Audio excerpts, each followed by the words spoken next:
Hello class 10. So now we have starting our new topic in chapter globalization and the Indian economy. We have completed till chapter lecture 3, sorry, है ना, lecture 3 in our next lecture.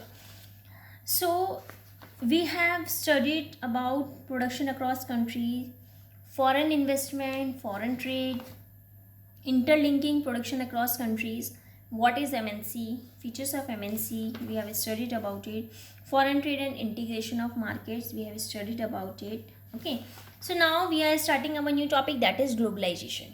Most of you have known about it, what is globalization. So what is it?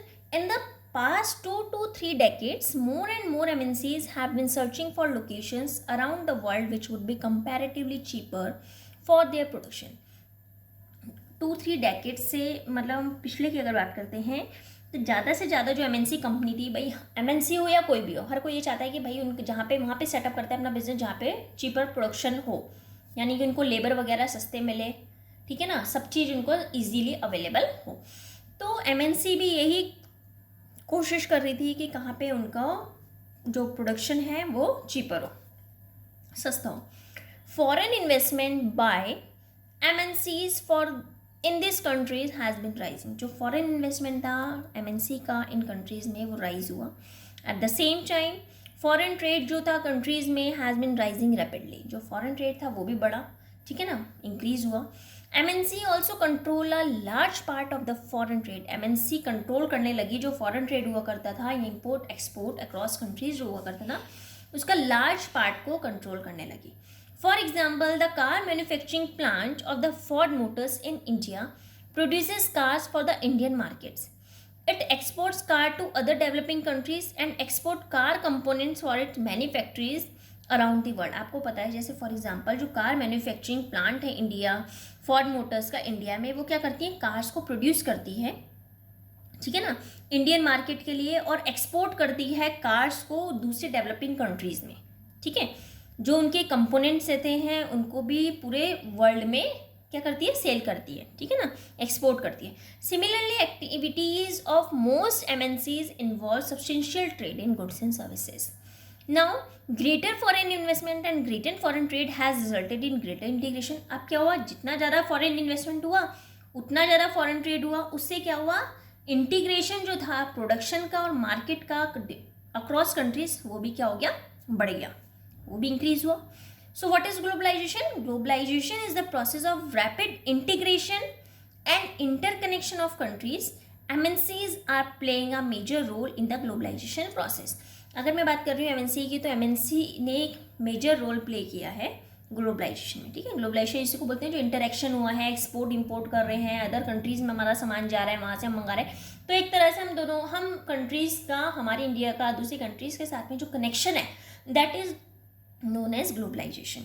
Okay, MNCs are playing crucial role in the globalization process. That is major role play कर रहे हैं, ठीक है ना. Now more and more goods and services, investment and technology are moving between countries. ज़्यादा से ज़्यादा goods और सर्विसेज जो हैं, इन्वेस्टमेंट और टेक्नोलॉजी मूव कर रही है एक कंट्री से दूसरी कंट्री में.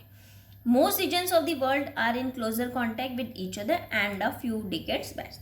ज़्यादातर रीजन जो है वर्ल्ड के वो भी एक दूसरे से के साथ में क्लोज कॉन्टैक्ट में हैं.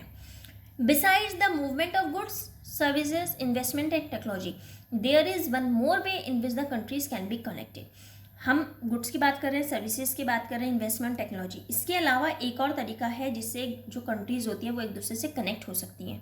This is through the movement of people between countries. आपको पता है कि इंडिया के लोग बाहर जा रहे हैं काम करने के लिए, ठीक है ना.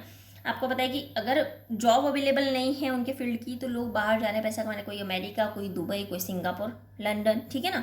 सो ये भी क्या है, एक कनेक्टिविटी का क्या है, मीडियम है.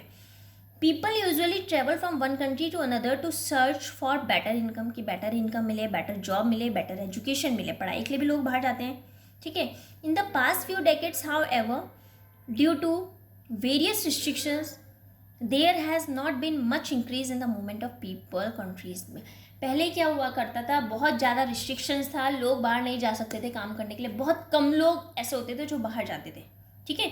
लेकिन आज के उसमें क्या है, बच्चे पढ़ाई करने के लिए बाहर जा रहे हैं, जॉब के लिए बाहर जा रहे हैं, कोई अपनी फैमिली लेके वहीं सेटल हो गया है, ठीक है ना, तो अब कोई इतनी रिस्ट्रिक्शंस नहीं है, that is it become possible, ठीक है। तो ये हमारा क्या है, ग्लोबलाइजेशन का प्रोसेस है। तो अगर मैं आपकी बात करती हूँ रोल ऑफ एमएनसी क्या है ग्लोबलाइजेशन प्रोसेस में, you have to write in your own words as a home assignment. मैंने आपको होम असाइनमेंट में ये क्वेश्चन दिया है, so you have to write in your own words, don't search in Google and copy and paste, just think and write in your own words. If you will copy and paste from other resource, then I will put your absent. Okay, I want each and every child work in your own thinking, in your own words. You have to write in your own words, because I have explained you and you just think and write, because economics is very easy subject, and in class 10 you have only 4 chapters and you all are aware from these chapters, because these are all from your surroundings, most of you knows about it, ठीक है ना। Globalisation क्या होता है इसके बारे में सबको पता ही होगा। ओके, नाउ नेक्स्ट आता है हमारा factors that have enabled globalisation, कि कौन से फैक्टर्स ने ग्लोबलाइजेशन को क्या करा है, एनेबल किया है। फर्स्ट है हमारी technology. One of the major factor that has stimulated globalization process is the rapid improvement हुआ है टेक्नोलॉजी में। ग्लोबलाइजेशन का जो मेन प्रोसेस जो हमारा बढ़ा है, हम कह रहे हैं ग्लोबलाइजेशन बढ़ा है, तो वो किस लिए बढ़ा है, क्योंकि टेक्नोलॉजी में इम्प्रूवमेंट हुआ है। फॉर एग्जांपल अगर हम पास्ट 50 ईयर्स की बात कर रहे हैं तो उसमें ट्रांसपोर्टेशन टेक्नोलॉजी में कोई इम्प्रूवमेंट नहीं था, ठीक है। This is made much faster. अब क्या हुआ, इसमें भी इम्प्रूवमेंट हुआ है, तो इससे जो गुड्स हैं वो दूर दूर प्लेसेस में भी ईजिली चल जाते हैं।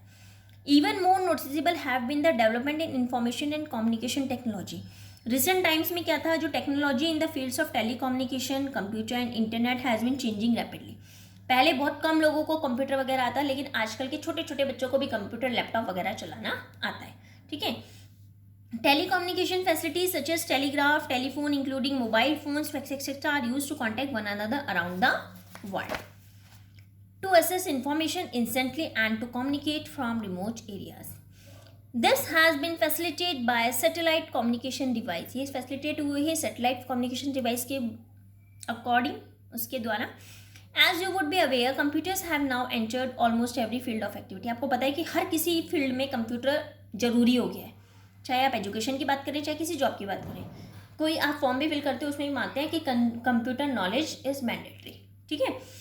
So you might have also ventured into the amazing world of internet where you can get and share information on anything you want to know. अब आप गूगल में किसी भी चीज़ के बारे में आपको जानना होता है तो you just have to type and you get your answer.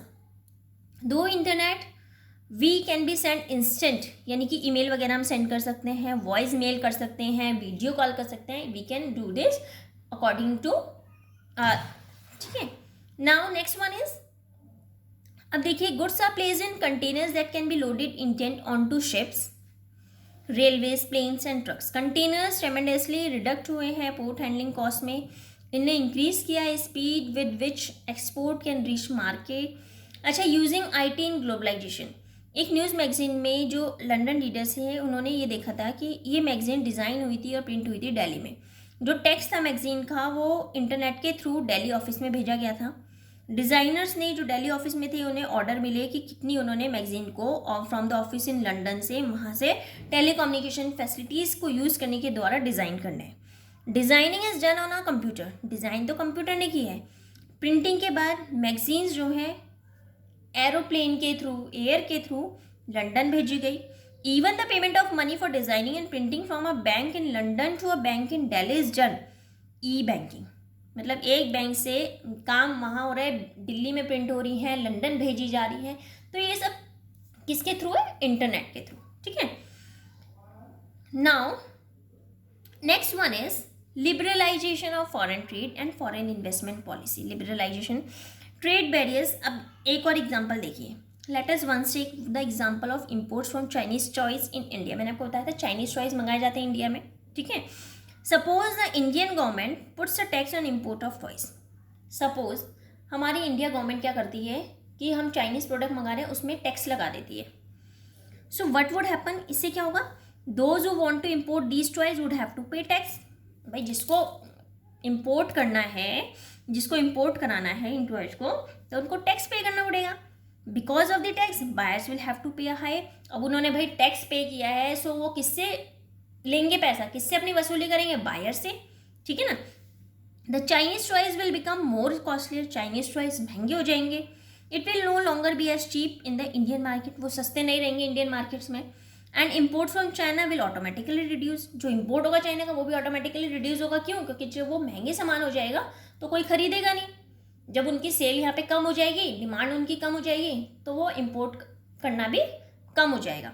So in this situation Indian toys जो है प्रॉस्पर हो जाएंगे। जब चाइनीज टॉयज बिकना बंद हो रहा है तो यानी कि लोग क्या खरीदेंगे, Indian toys. Tax on import is an example of trade barrier. Trade barrier मतलब होता है रुकावट। हमने क्या करा, जो ट्रेड हो रहा था व्यापार में, हमने उसमें क्या करा, टैक्स लगा दिया था, तो वो एक बैरियर हो गया ट्रेड में। जो ट्रेड में बैरियर होता है that is called trade barrier. तो अगर ट्रेड बैरियर की बात कर रही हूँ तो उसका एक एग्जांपल है टैक्स ऑन इम्पोर्ट। इम्पोर्ट में टैक्स लगा दो, अपने आप ही ट्रेड बैरियर हो गया, रुकावट आ गई, ठीक है ना। It is called a barrier because some restriction has been set up. Trade barriers are use by the government. Trade barriers restrictions होती हैं जो सेटअप करती है government. Government can use trade barriers to increase और decrease foreign investment. Foreign trade और foreign investment को increase और decrease करने के लिए ट्रेड बैरियर्स को यूज किया जाता है, ठीक है। आफ्टर इंडिपेंडेंस इंडियन गवर्नमेंट ने बैरियर्स लगाए फॉरेन ट्रेड में, फॉरेन इन्वेस्टमेंट में। ये इसलिए लगाए कि ताकि जो भाई हमारे प्रोड्यूसर्स है विद इन द कंट्री वो फॉरेन कंपटीशन से, हमारा सपोज ये इंडियन कंट्री है, ये हमारी इंडियन कंपनी है, ठीक है। इसमें क्या करा, ये फॉरेन कंट्रीज है बाहर। अब गवर्नमेंट ने क्या करा, इसमें यहाँ पे ट्रेड बैरियर लगा दिया। तो इससे क्या हुआ, हमारी इंडियन कंपनी जो है क्या हुई, प्रोटेक्ट हुई है from foreign competition. Foreign competition से industries were just coming up in the 1950s and 1960 and competition from import at that stage would not have allowed these industries to come up. इनको अंदर आने ही नहीं दिया, क्योंकि क्या करा था गवर्नमेंट ने, रिस्ट्रिक्शंस लगा दी थी कि भाई तुम लोग अगर सामान भेजोगे हमारे इंडिया में तो वहाँ पे रिस्ट्रिक्शन है, तुम्हें इम्पोर्ट पे क्या करना पड़ेगा, टैक्स पे करना पड़ेगा। या रिस्ट्रिक्शंस लगा दी कि भाई तुम इतना ही सामान भेज सकते हो, उससे ज़्यादा सामान नहीं भेज सकते हो, ठीक है, कुछ रिस्ट्रिक्शंस लगा दी। तो इससे क्या हुआ, इंडियन कंट्री फॉरेन इन्वेस्टमेंट से प्रोटेक्ट हुई, बची। दस India allowed imports of only essential items. तो अब इससे क्या हुआ कि इंडिया ने सिर्फ उसको ही अलाउ किया जो ज़्यादा ज़रूरी सामान है, उसको ही इंडिया में मंगाया, बाकी चीज़ों को मना कर दिया, ठीक है। फ्रॉम अराउंड 1991 की अगर बात कर रही हूँ, some far reaching changes policy में बने। गवर्नमेंट ने डिसाइड किया कि time had come for Indian producers to compete with producers around the. तो गवर्नमेंट ने डिसाइड करा कि बहुत हो गया, बहुत मैंने प्रोटेक्शन कर ली इंडियन कंट्री की, इंडियन कंपनी की, इंडिया की बहुत प्रोटेक्शन कर ली, अब उसने सारे रिस्ट्रिक्शंस हटा दिए। It was felt that competition would improve the performance. उसने सोचा कि अगर मैं इसको ऐसे ही प्रोटेक्ट करके रखूँगा तो ये तो कभी कॉम्पिटिशन ही नहीं कर पाएंगे। जैसे सपोज आपकी क्लास को अगर मैं कहूँगी नहीं आपने किसी चीज़ में बाहर नहीं जाना है, बिल्कुल अंदर रहना है, तो आप किसी चीज़ से कॉम्पीट कर पाओगे, नहीं कर पाओगे। तो ऐसे गवर्नमेंट ने भी सोचा कि ठीक है, मैंने बहुत ज़्यादा इन लोगों का प्रोटेक्शन कर लिया, तो अब मुझे ऐसा, तभी अगर जब इनका कंपटीशन होगा तभी तो वो इम्प्रूव करेंगे खुद को, ठीक है। So this decision was supported by powerful international organisation. ये जो डिसीजन था ये पावरफुल इंटरनेशनल ऑर्गेनाइजेशन ने भी सपोर्ट किया। Thus barriers on foreign trade and foreign investment were lifted to a large. जो बैरियर्स लगा रखे थे ये सब हट गए, सब हट गए, सब हटा दिए गवर्नमेंट ने, ठीक है। तो लिबरलाइजेशन का मतलब ये होता है कि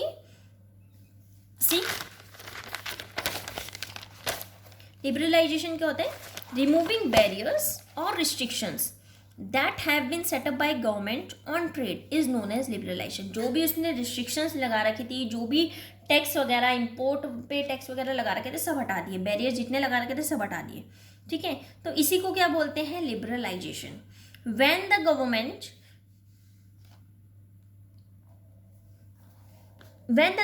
imposes, this is imposes less restrictions than before and is therefore said to be more liberal। Come restrictions लगाए, पहले से ज़्यादा कम रिस्ट्रिक्शंस लगाए तो उसको हम बोलेंगे कि ज़्यादा लिबरल हो गई है, ठीक है। तो लिबरलाइजेशन ही यही होता है कि जब हमने सारे जितने जो भी बैरियर्स थे, रिस्ट्रिक्शंस थे, उन सबको हटा दिया, ठीक है। That is called liberalisation. इसके बाद हमारा जो नेक्स्ट टॉपिक होगा वो WTO होगा, that is world trade organisation. You have to do home assignment on this. As I told you, you have to write answers in your own words. Don't search in Google and then copy and paste. Just think and write in your own words. Okay, that would be much better for you and me also. After this, we will study about in our next lecture, that is WTO, impact of globalization in India, competition and uncertainty. Only 2-3 topics are left that will be covered in the next lecture. Okay, thank you.